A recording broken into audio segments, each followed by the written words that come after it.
Today we will going to learn next subtopic under management of cooperative organization, and that is sources of finance and their relative importance.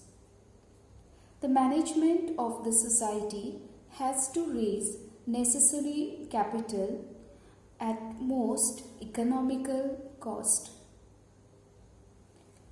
The sources of finance are considered as most important for running cooperative society. So let us see which are such sources of finance available for cooperative society. We'll take one by one. Let us start with first one, by issue of shares. Initially, a society collects capital by raising shares from the promoters or the members and the villagers residing in its area of working. The value of the shares is kept low, for example, rupees 10 per share.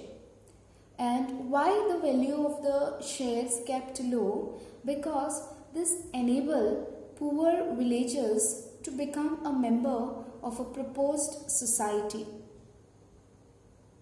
Now if you see from the point of view, this is the most important source of finance because of following reasons. Now let us see which are such reasons. First can be a huge amount can be collected from the large number of villagers. Then the amount collected without furnishing any securities to the villagers. Then also the share capital collected from the member villages need not be refunded as societies conduct the business for them. And also the payment of dividend on shares is not compulsory. Dividend meaning a sum of money paid regularly by a company to its shareholders out of its profits, or it may be reserve. So these are something about the issue of shares, and it is considered as one of the most important source of finance. Moving on to next is by entrance fees. This is another source of finance. Now the society collect entrance fees from its prospective members, and that too at the time of admission. And therefore the entrance fees, being a nominal, cannot be regarded as an important source of finance. Then next is by receiving deposits. A society can collect deposits from its own members or from family or from the general public, that too as per the terms and conditions laid down in the bylaws.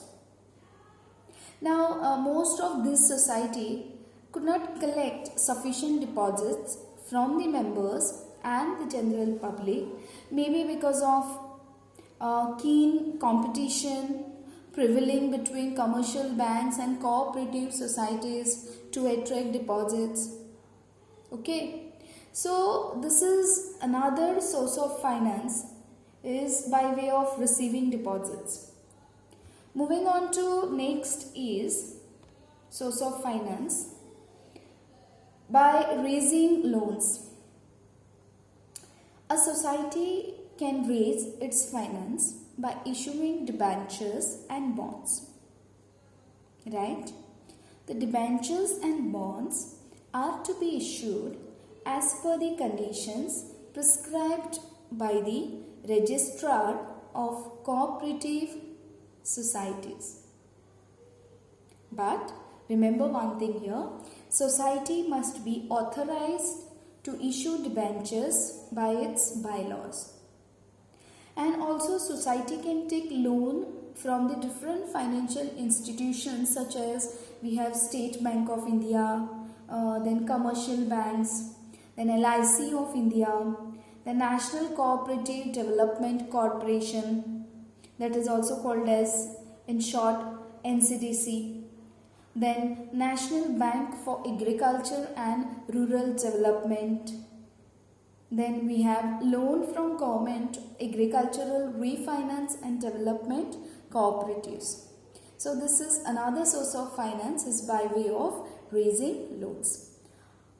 Moving on to next is by donations. Now you are very well familiar with the word donations, right? The educational societies and other societies are rendering democratic services, also allowed by their bylaws to collect donations from the wealthy persons, rich people in the society, and also from the members and general public too. Okay, that is something on donations. Then moving on to next is grants and subsidies. Grants and subsidies are given by the state as well as central government to the labor cooperatives, then cooperative marketing societies, and also for primary agricultural societies during the first few years of their working. Right? Okay. So this is also another source of finance of cooperative society. Moving on to next is seventh one, that is contribution from the state and central government. Now student, the central and state government, okay, can subscribe to the share capital of cooperative societies. It can also provide finance to a society. Why to provide finance to a society? For the purchase directly or indirectly shares of other societies. Right? Then there are other areas where government provide finance, like by way of grants and subsidies to the cooperative societies. Okay? Then we have another source of finance, that is eighth one, by share capital contribution from the employers. Right? The employers can also assist or help the cooperative societies formed by their employees in form of loans, participation in share capital, and provision of premises, and so on. That is something on share capital contribution from the employers. Then next one is, moving on to next source of finance is by special concession. Now what do you mean by this special concession? Yes, let us see. The cooperative societies are especially excluded from paying income tax, sale tax, and so on. Income tax is a type of tax that government impose, okay, on income generated by individuals, businesses. Okay, by law, taxpayers must file an income tax return annually to determine their tax obligation. Right, that is something on income tax. Then sale tax is a tax on consumption tax imposed by the government on the sale of goods and services. Right, so we'll continue. Special concession is a source of finance. They also enjoy cheap facilities provided by Reserve Bank of India and State Bank of India. So that was something about special concession.